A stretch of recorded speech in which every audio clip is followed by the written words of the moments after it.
The spectre of another terrorist atrocity has stalked Britain since the 7/7 attacks in 2005. These men tried to do it again, but on an even bigger scale. Irfan Nasir was the ringleader, Irfan Khalid his deputy. Together with 9 others, they planned to detonate up to 8 rucksack bombs, each containing up to 10 kilos of homemade explosives. Well, these are a group of committed, passionate extremists with a real intention of causing as many deaths and maiming as many people as possible.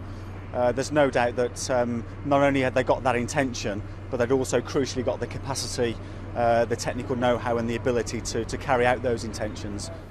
And this was their HQ, a suburban bomb factory at a house in Britain's second city, Birmingham. Evidence presented at trial showed how Irfan Nasir and Irfan Khalid travelled from Birmingham to Pakistan's lawless borderlands in March 2009 for 8 months and again in December 2010 for 7 months, where they recorded martyrdom videos and learnt how to build bombs. By 2009, Al-Qaeda training camps like this had been destroyed by drone attacks. Instead, the men trained behind closed doors in Miram Shah in Waziristan.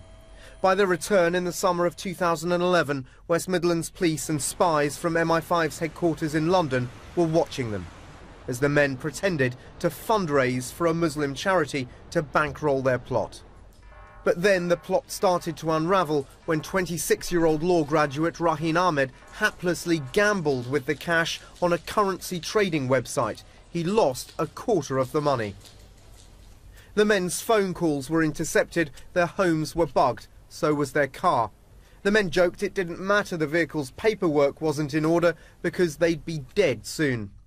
The men were going to use sports injury packs like this to build a homemade bomb. Covert surveillance at this house revealed the men planning to grind up the contents, heat it, and then disguise the noise of a test explosion by drilling into the wall. This piece of paper contained the recipe for the bomb.